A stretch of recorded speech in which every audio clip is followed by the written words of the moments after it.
convosco. Ele está no meio de nós. Proclamação do Evangelho de Jesus Cristo, segundo Mateus. Glória a vós, Senhor. Naquele tempo, Jesus foi à região de Cesareia de Filipe e ali perguntou aos seus discípulos: quem dizem os homens ser o Filho do Homem? Eles responderam: alguns dizem que é João Batista, outros que é Elias, outros ainda que é Jeremias ou algum dos profetas. Jesus então lhes perguntou: e vós, quem dizeis que eu sou? Simão Pedro respondeu: tu és o Messias, o Filho do Deus vivo. Respondendo, Jesus lhe disse: feliz és tu, Simão, filho de Jonas, porque não foi um ser humano que te revelou isso, mas o meu Pai que está no céu.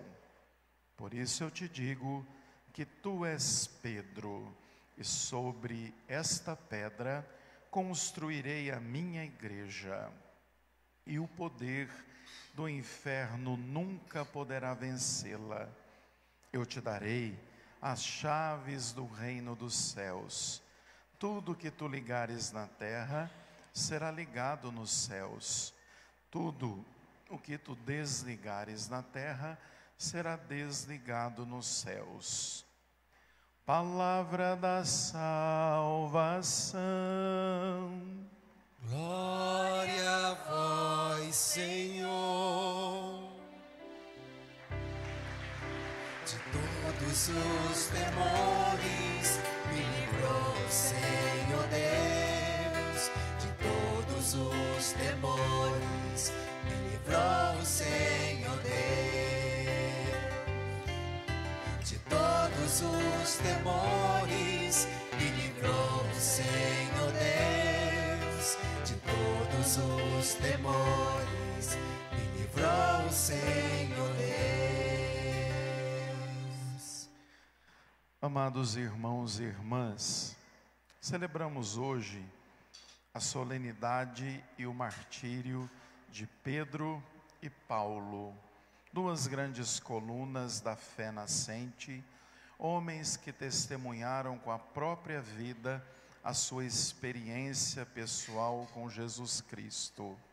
A gente hoje celebra, na verdade, uma solenidade que traz presente a nossa história, a nossa identidade, de saber que somos uma igreja apostólica, fundada em Jesus Cristo, na fé de Pedro, no testemunho de Paulo e, sobretudo, no testemunho de tantos outros que durante centenas de anos vêm falando do próprio Cristo. Na verdade, é parte da tradição da igreja, e isso consta nos escritos de São Jerônimo.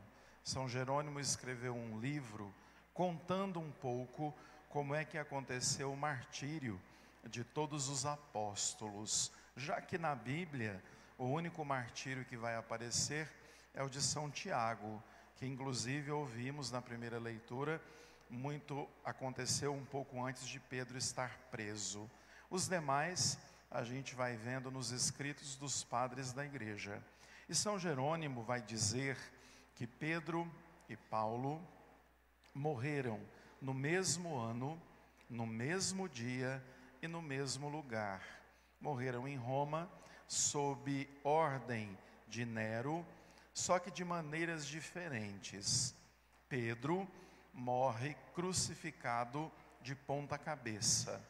Ele, na verdade, não aceitou ser crucificado como Cristo e pediu que fosse crucificado de ponta cabeça. Paulo, no entanto, não poderia ir para a cruz, porque a cruz era paga de bandido e um romano não passaria por isso. Paulo tinha cidadania romana e não podia chegar a essa morte. Então, a condenação de Paulo, o seu martírio, foi degolado, teve a sua cabeça cortada.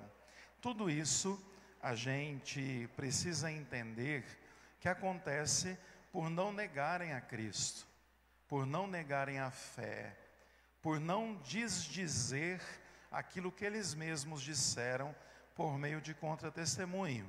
Eles mantiveram-se firmes, inclusive até a coroa do martírio.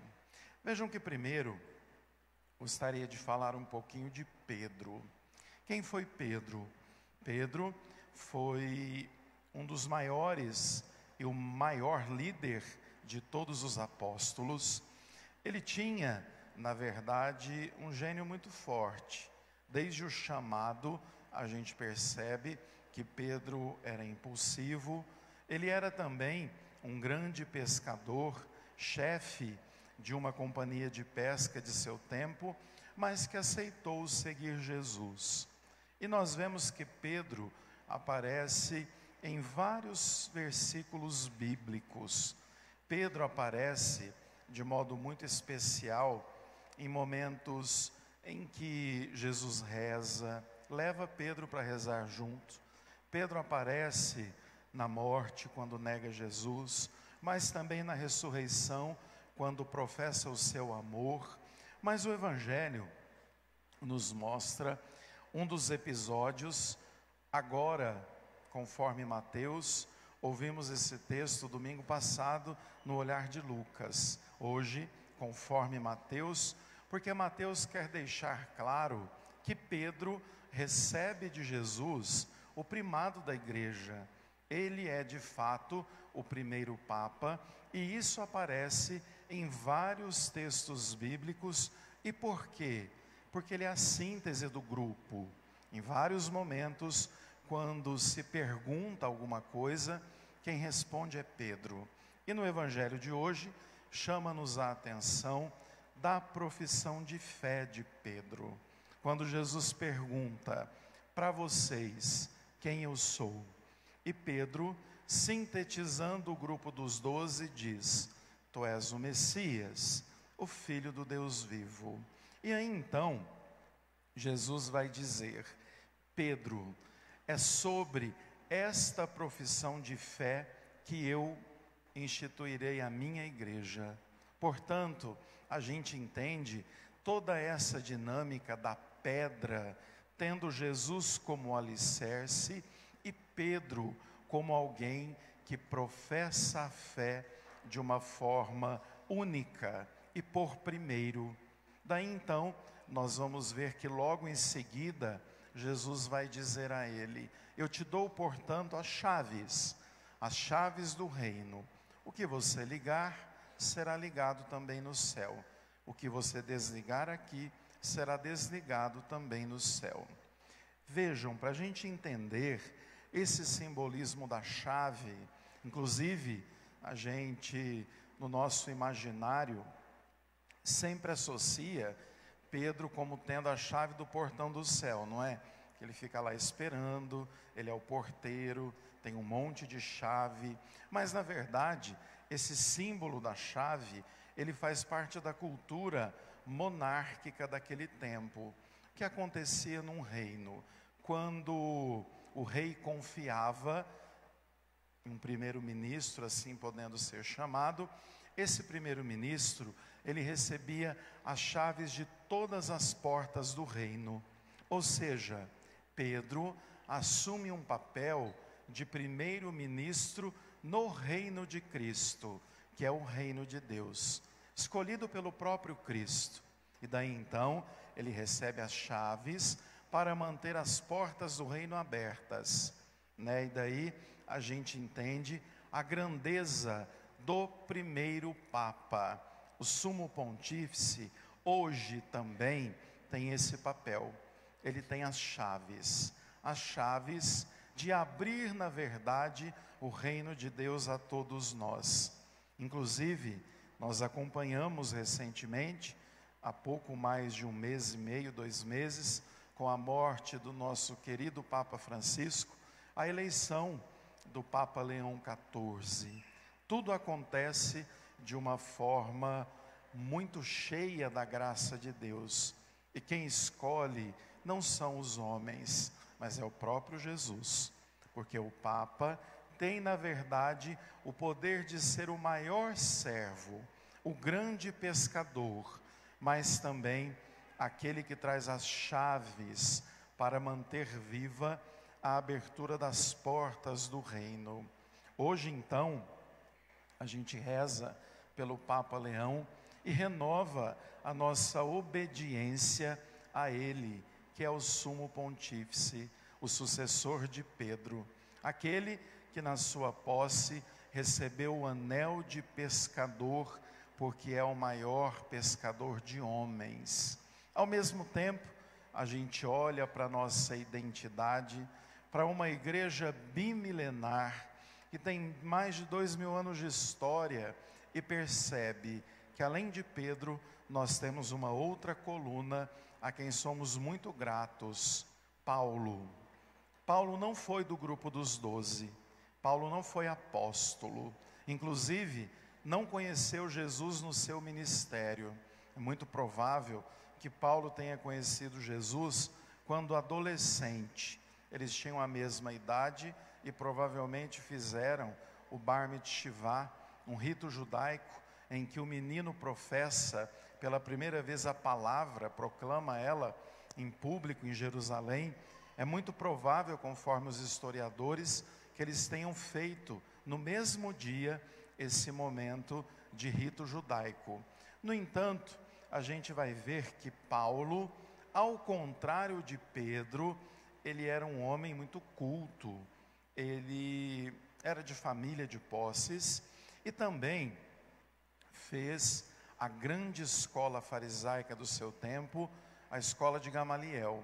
Gamaliel era um dos maiores e mais reconhecidos fariseus daquele tempo e tinha uma escola de formação. Paulo recebeu a maior e mais importante formação farisaica. Portanto, era um homem rígido, legalista, conhecia muito de toda a estrutura judaica. Por isso, quando a gente lê trechos dos Atos dos Apóstolos, a gente vê Saulo, até então chamado, perseguindo os cristãos. Por quê?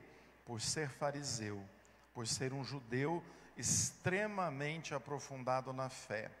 No entanto, Deus age da forma que quer.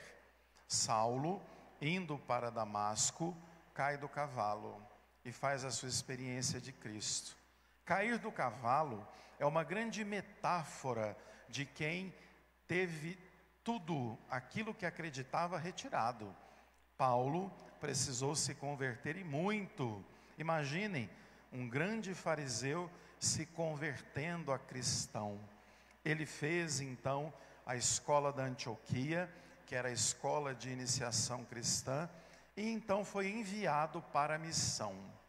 Paulo, um homem de coragem, ele chega onde a igreja ainda não tinha chegado. Se a gente tomar nota, Jerusalém é da região do Oriente Próximo, Oriente Médio e Próximo. E até então conheciam um Deus único e verdadeiro aquele pedaço. Paulo desbrava nas suas viagens, chega ao continente europeu, passa pela Itália, pela Grécia e funda comunidades cristãs. O seu grande testemunho é de quem pregou Cristo, foi apedrejado, foi preso, foi na verdade criticado, trabalharam contra Paulo, mas na segunda leitura ouvimos: combati o bom combate, guardei a fé. Paulo é um testemunho de quem recebeu a fé e guardou como um tesouro. Então, meus irmãos, hoje, ao fazer memória de Pedro e de Paulo, nós estamos fazendo memória do nosso tesouro da fé, da nossa identidade, daquilo que nós somos graças a estes dois homens que deram a vida pela causa do reino. Somos convidados hoje a renovar a nossa fé, a entender que o chamado a ser católico, apostólico, romano, vai dando a nós a condição de seguidores. vai nos convidando a nos apaixonar por Cristo e pela sua igreja, todos os dias, porque na verdade, enquanto seguidores dele, estamos a caminhar na sua igreja, que em nenhum tempo será subjugada pela força do mal e nem do inferno. Pelo contrário, ela é um caminho de salvação para aqueles que desejam o encontro com Cristo. Que Deus nos abençoe e que a nossa identidade cada vez mais se reforce a partir dos pilares de nossa fé. Louvado seja o nosso Senhor Jesus Cristo. Para sempre seja louvado.